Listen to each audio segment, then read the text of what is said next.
Hello बच्चों। आज के इस वीडियो में हम सीखेंगे मल्हार किताब का लेसन नंबर 3 पहली बूंद है। पहली बूंद जैसा क्या लिखा है तो इसके आने का सुंदर वर्णन है। कवि बताते हैं कि जब पहली बारिश की बूंद धरती पर गिरती है तो सूखी हुई जो धरती है उसमें क्या होता है, फिर से जीवन जाग उठता है। इसके बारे में इस पाठ में बताया गया है। और बीज सुंदर बन जाता है, बीज सुंदर अंकुर बनकर धरती की जो प्यास बुझाता है वह हरियाली फैलने लगती है और प्रसन्न हो जाती है। बादल, बिजली, आकाश का ऐसा दृश्य लगता है जैसे प्रकृति उत्सव मना रही हो। यह सब इस कविता में बताया गया। पानी की पहली बूंद, पावस यानी बारिश, वो बारिश की जो पहली बूंद है वह पहली बूंद धरा पर आई। पहले दिन जब पानी गिरा तो क्या होता है उसके बारे में इस लाइन में बताया। तो पहली बारिश की पहली बूंद धरती पर गिरते ही मिट्टी जो है ना, मिट्टी के ऊपर वह गिरती है। वह पावस का प्रथम दिवस जब पहली बूंद धरा पर आई। तो पावस यानी बारिश, ठीक है। और प्रथम दिवस, प्रथम दिवस यानी पहले दिन, पहली बूंद धरा पर आई। पहली बूंद यानी पानी की जो बूंद आकाश से गिरी है वह धरा पर आई, इसके बारे में बताया। अंकुर यानी क्या होता है, अंकुर जब यानी जो होता है वह होता है बीज से निकला हुआ छोटा सा पौधा। जब पानी की बूंद धरती पर गिरती है तो बीज से जो छोटा सा निकलता हुआ पौधा जिसको कि अंकुर कहते हैं वह फूटता है, धरती से निकल जाता है और नव जीवन ले अंगड़ाई। अंगड़ाई लेना यानी क्या होता है, जब हम सोकर उठते हैं तो दोनों हाथों से किस तरह अंगड़ाई लेते हैं, उसी को हाथ फैलाकर जब जागते हैं उसी तरह ये नया जीवन लेकर ये अंकुर जो है धरती से निकला है।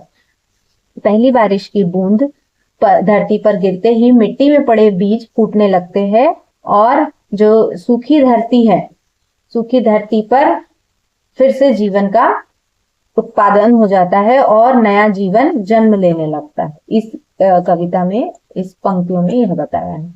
अब चलते हैं अगली पंक्ति की तरफ। धरती, धरती यानी कि क्या होता है, हमारी जो धरती माता है, पृथ्वी है। सूखे यानी कि जब तो पानी गिरा हुआ नहीं होता है तब धरती कैसी होती है, सूखी होती है। अधरों यानी क्या, होठ, होठ।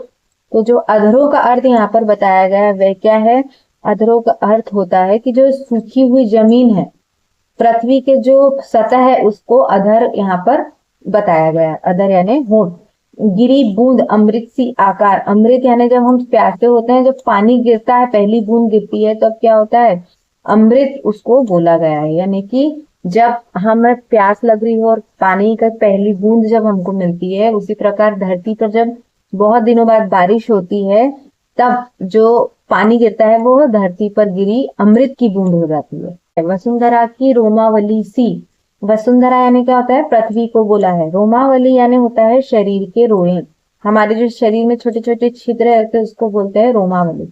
तो धरती की जो रोमावली है यानी कि जो धरती में जो छोटे छोटे बोल्स हैं उनमें क्या होता है, हरी धूप कुलक मुस्काई। हरी धूप यानी कि छोटी छोटी हरी जो घास है वह कैसी होती है, आ जाती है, जिससे कि पुलक यानी खुशी हो जाती है, खुशी से भर उठती है और ऊपर वह हरी घास आ जाती है जब पहली पानी की बूंद धरती पर गिरती है।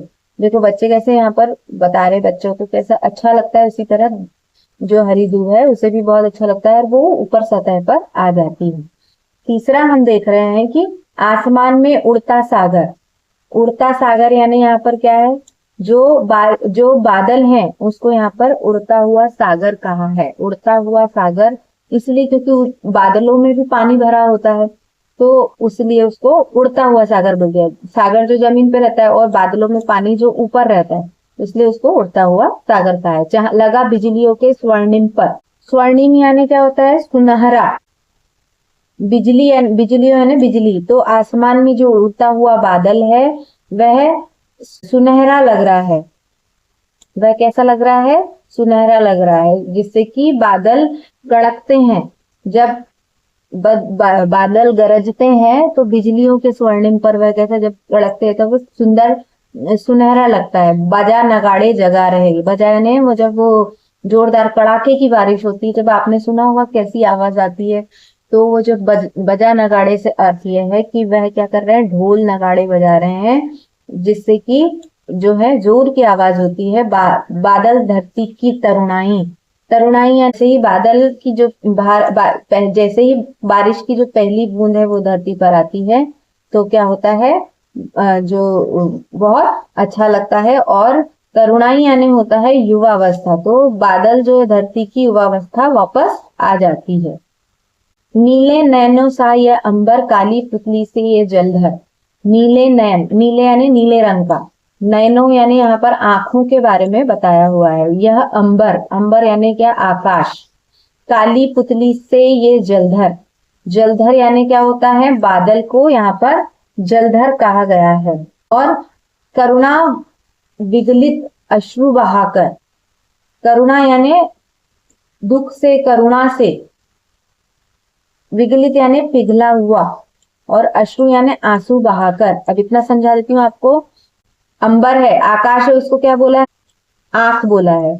और काली पुतली से यह जलधर, यानी कि ये जो पुतली है उसको कहा है बादल से, उसकी तुलना करी है कि जो यह आकाश है उसमें जो बादल है वह क्या करता है, पानी गिराता है। करुणा विगलित, करुणा यानी उसकी आंखों में से आंसू गिरते हैं, विगलित अश्रु बहकर, और वो जो बादल है वह क्या करता है, पुतलियां जो है आंसू गिराती हैं। धरती की चिर प्यास बुझाई, और जैसे ही वह आंसू नीचे गिरता है तो धरती की जो कई दिनों से जो प्यासी धरती होती है वह कैसी हो जाती है, प्यास बुझ जाती है। यानी कि बारिश कब होती है, जब गर्मी का मौसम होता है, उसके बाद में 4 महीने गर्मी पड़ने के बाद में फिर बारिश का मौसम शुरू होता है। तो जब पहली बार बारिश गिरती है इस कविता में वह बताया गया है। तो पहली बार जब बारिश गिरी तब क्या हुआ, ठीक है। और बूढ़ी धरती शस्य श्यामला, बूढ़ी यानी कि जो धरती है वो कैसी हो जाती है, जब वो सूखी प्यासी रहती है गर्मी के दिनों में तो बूढ़ी सी हो जाती है, जैसे कि वो प्यासी रहती है, उसे पानी नहीं मिलता है, सूखा सूखा सा हो जाता है गर्मी के कारण।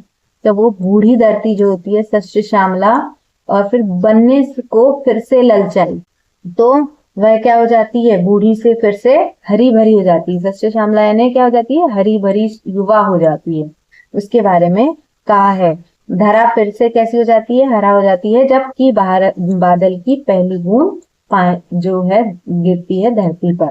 तो इस तरह बारिश से सूखी और बूढ़ी लगने वाली धरती फिर से हरी भरी युवा अवस्था में सुंदर दिखने लगती है। धरती को फिर से जवान और ताजा बनने की चाह होने लगती है। तो आई होप, और ये जो आई होप आपको ये समझ में आया होगा। और गोपाल कृष्ण कौल ने इस प्यारी सी कविता को लिखा है। तो कवि से हम परिचय करते हैं कि जो गोपाल कृष्ण कौल हैं उनका जो जन्म है 1923 से लेकर 2007 तक रहा है, और उन्होंने बच्चों के लिए देश प्रेम, प्रकृति, जीव जंतुओं से जुड़ी बहुत सारी कविताएं क्या करी हैं, लिखी हैं।